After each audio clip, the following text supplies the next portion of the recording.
Welcome students to the BCom 6th semester final year Hindi medium subject advanced statistics. कल तक अपन correlation coefficient calculation करने में अलग अलग डायरेक्ट मेथड और indirect method, assumed mean, standard error and probable error, ये सभी बातें अभी तक सीखे। आज हम थोड़ा नया सीखेंगे। वो है, अपने पास अभी एक नया आइटम जुड़ गया है। अगर आप प्रॉब्लम की तरफ बोर्ड में देखते हो तो यहाँ पे एज जो दिया गया है वो क्लास इंटरवल कंटिन्यूअस सीरीज में दिया हुआ है। जैसे 0 से 10, 10 से 20, 20 से 30, 30 से 40, 40 से 50, 50 से 60, 60 से 70, 70 से 80। अब दूसरा क्या दिया है? नंबर ऑफ पर्सन्स दिया हुआ है। तो ये कोरिलेशन कोएफिशिएंट किसके बारे में बीच में बनाना है अपने को? एक नंबर ऑफ पर्सन्स है और दूसरा नंबर ऑफ डेथ्स है, लेकिन ये एज कैटेगरी है। सो अभी अपने पास 3 वेरिएबल्स है।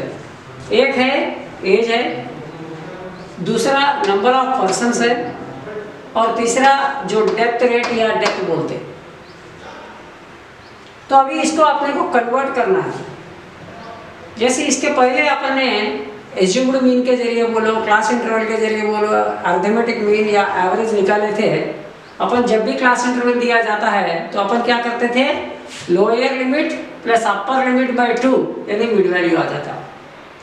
0 प्लस 10/2 5, 10 प्लस 20/2 30 प्लस बाई 2 15, 50/2 25, 70/2 35, 90/2 45, 110/2 55, 130/2 65, 150/2 75। ये हो गया क्लास इंटरवल की बीच की वैल्यूज, यानी क्लास की मिडिल वैल्यू। तो अभी अपन x जो देते हैं अपन जनरली क्लास इंटरवल, तो वो क्लास इंटरवल को अपन मिड वैल्यूज में कन्वर्ट करके जो मिड वैल्यूज मिला है उनको अपन नाम देते हैं x करके। यानी अपने को ये जो प्रॉब्लम है क्लास इंटरवल वाली, इसको अपन कैसे कन्वर्ट कर रहे हैं? मिड वैल्यूज निकाल के x में कन्वर्ट कर रहे हैं।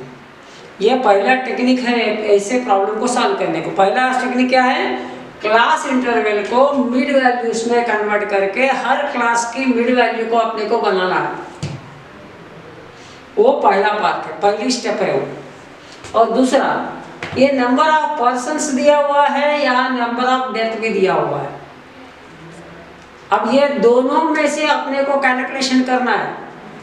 कैसे कैलकुलेट करेंगे? अगर 50 में से 40 लोग मर रहा है तो 100 में से कितने लोग मरने वाले हैं? तो अपने को क्या है? 100 × 40/50 80। ये 80 कैसा है पता है? अगर 50 में से, इसका मीनिंग क्या है? अगर 50 में से 40 लोगों की डेथ हो रहा है तो 100 में से कितना है परसेंटेज निकालना पड़ेगा। अब ये परसेंटेज कैसे निकालेंगे? अगर 50 लोगों में से 40 लोग अगर मर रहा होगा तो 100 में कितने लोग हैं, यानी ये 80% आया। तो ये रहा अपना रिवाइज्ड y। एक्चुअली y माने क्या है? ये है y। ये x हो गया, ये y हो गया। लेकिन ये y की कॉम्बिनेशन किसके साथ में था? नंबर ऑफ पर्सन्स के साथ में था। तो इसको अपने को कैसे सॉल्व करना है? अगर 50 में से 40 लोग मर रहा है तो 100 में से कितने लोग मरने वाले हैं? तो ये आया 80%। ये है रिवाइज्ड y। ऐसे हर जगह में आप करेंगे। अगर देखो 45 में 27 लोग अगर मर रहा है तो 100 में से कितने लोग मर रहा है? ये 60। अगर 30 में से 36 लोग मरने वाले हैं फॉर एग्जाम्पल परसेंटेज, तो 100 में से कितने मरने वाले हैं? 120। ऐसी जो डेथ रेट जो है अपन परसेंटेज में निकालें ये है अपना y। अभी अपने को आसान हो गया, एक x फाइंड आउट हो गया, एक y फाइंड आउट हो गया। अब नेक्स्ट स्टेप, पुराना स्टेप वही है, x वेरिएबल्स में से एक को एज्यूम्ड मीन ऑफ x लेना पड़ेगा। तो अपन खासकर 35 को लिया यहाँ पे, आप कोई भी ले सकते हो, लेकिन मैंने 35 लिया। ये है एज्यूम्ड मीन। क्यों? डिविएशन फ्रॉम x को निकालने के लिए अपने को एज्यूम्ड मीन की जरूरत है। फिर उसके बाद y जो है, जो कन्वर्टेड y जो है, वो कन्वर्टेड y में से अपने को कोई तो भी एक वैल्यू लेना है। तो मैंने 180 लिया यहाँ पे, इसको बोलते हैं assumed mean of y series. Assumed mean of y series 180 लिया। तो इसका मीनिंग है डिविएशन ऑफ y आप कैसे निकालेंगे, y minus 180, deviation from x कैसे निकालना है, x माइनस 35, यानी x माइनस x बार, y माइनस y बार। अब यहां से आराम से वही जो पुराना पद्धति जो अपन ने इसके पहले जो भी प्रॉब्लम्स किए थे उसमें सीखे। कैसे? x माइनस x बार देखो, x कितना है 5, x बार कितना है, x बार कितना है 35, 5 माइनस 35 मैंने माइनस 30, 15 माइनस 35 मैंने माइनस 20, 25 माइनस 35 मैंने क्या है minus 10, 35 minus 35 0, 45 minus 35 10, 55 minus 35 20, 65 minus 35 30, 75 minus 35 40। ये हो गया डिविएशन फ्रॉम x को फाइंड आउट करना। फॉर्मूला क्या है, x माइनस x बार। x क्या है, ये है जो mid values of the class interval. Her class interval की जो मिड वैल्यू रहेगा वो x वेरिएबल जैसे अपन ले रहे हैं। इसका मिडिल वैल्यू 35 एज्यूम्ड मीन करके अपन लिया और इससे अपन ने डिविएशन ऑफ x लिया। अब जैसे डिविएशन ऑफ x लिया, अपने को क्या करना है, sigma dx summation of deviation of x कितना आया 40। इसको आप टोटल करेंगे प्लस माइनस को निकाल के, ऑटोमेटिकली आपको 40 मिलेगा। जैसे माइनस 30 यहाँ पे प्लस 30 कैंसिल हो गया, माइनस 20 यहाँ पे प्लस 20 कैंसिल हो गया, यहाँ पे 10 यहाँ पे 10 कैंसिल हो गया। अब जो बचा है 40। ठीक है, ये है समेशन ऑफ dx है। अब अपने पास कितने आइटम्स है, x देखो y देखो, 1 2 3 4 5 6 7 8, यहाँ पर भी 1 2 3 4 5 6 7 8, यानी नंबर ऑफ आइटम्स कितना है 8 पेयर्स ऑफ वेरिएबल्स, जो n = 8 हो गया है। अब दूसरी बात क्या है, सिग्मा dy निकालना है। सिग्मा dy निकालने के लिए पहले क्या करना पड़ेगा, डिविएशन फ्रॉम y निकालना है। डिविएशन फ्रॉम y कैसे निकालेंगे, y minus assumed mean of y variable. Assumed mean of y variable कितना है 180, assumed mean of y variable 180। तो 180 कहां से निकालना है, y की हर वेरिएबल से निकालना है। 80 minus 180 100, 60 minus 180 minus 120, 120 minus 180 minus 60, 160 minus 180 minus 20, 180 minus 180 0, 286 minus 180 106, 333 minus 180 153, 500 minus 180 320। अब एक बार dx का भी टोटल हो गया, सिग्मा dx या समेशन ऑफ dx आ गया। अब उसके बाद dy का टोटल कर दिया, ये माइनस और ये प्लस अलग अलग करो और माइनस करो, ऑटोमेटिकली अपने को आएगा 279। ये है समेशन ऑफ dy, यानी total of all deviations of y, उसका टोटल क्या आएगा 217 है। और इसके बाद क्या करना है, dx की स्क्वायर करना है और dy की स्क्वायर करना है। अब dx की हर इंडिविजुअल आइटम जो है उसकी स्क्वायर यहाँ लिखा है। Minus 30 into minus 30 900, minus 20 into minus 20 400, minus 10 into minus 10 100, 0 into 0 0, 10 into 10 100, 20 into 20 400, 30 into 30 900, 40 into 40 1600। अब ये आ गया dx²। अब ये dx² की समेशन यानी इसका टोटल ये है 4400। अब दूसरी बात क्या है, dy²। अपने पास ऑलरेडी dy यहाँ उपलब्ध है, तो इसकी स्क्वायर करना है। कैसे?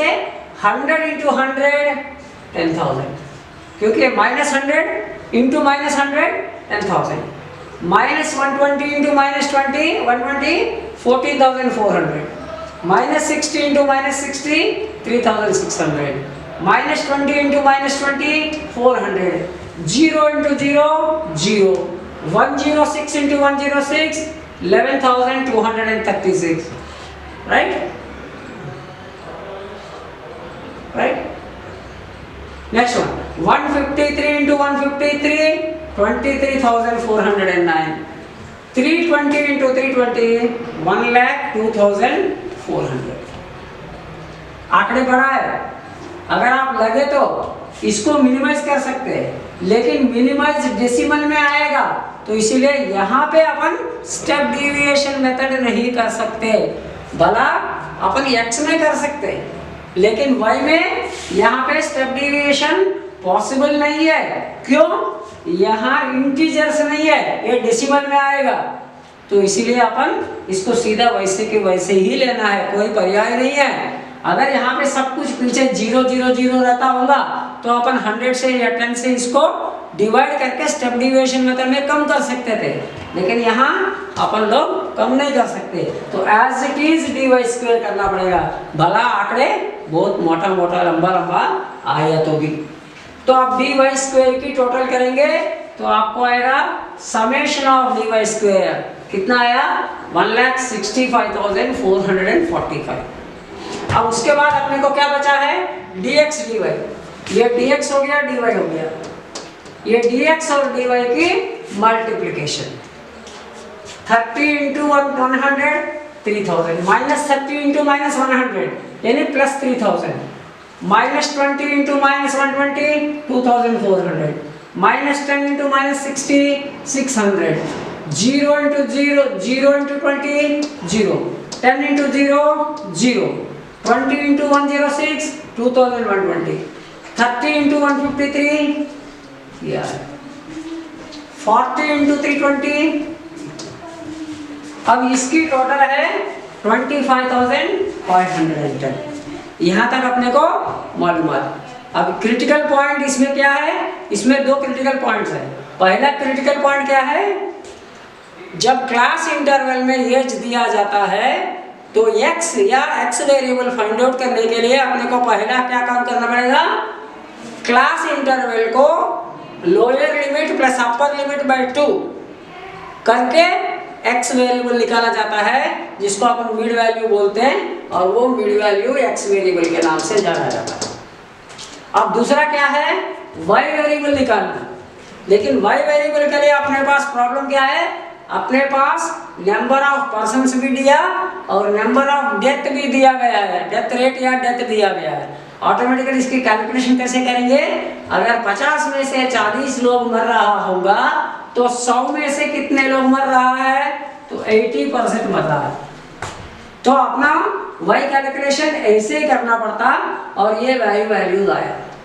ये दो एडजस्टमेंट्स अपने को ध्यान में रख के ऐसी जब भी प्रॉब्लम दिया जाता है, पहला मिड वैल्यू निकालना पड़ेगा, जिसको x के नाम से बोलना पड़ेगा, और दूसरा जो डेटा है उसको अपन इक्वेशन में कन्वर्ट करके जो रियल y वैल्यू को निकालना पड़ेगा परसेंटेज में, और तब x और y को अपना प्रोसेसिंग करना पड़ेगा आगे अपने प्रॉब्लम को सोल्यूट करने के लिए, सोल्यूशन निकालने के लिए।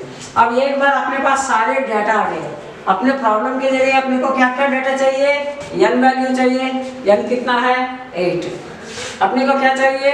सिग्मा dx dy या समेशन ऑफ dx dy, ये भी आ गया यहाँ पे 25,510। उसके बाद सिग्मा dx कितना है? 40 है।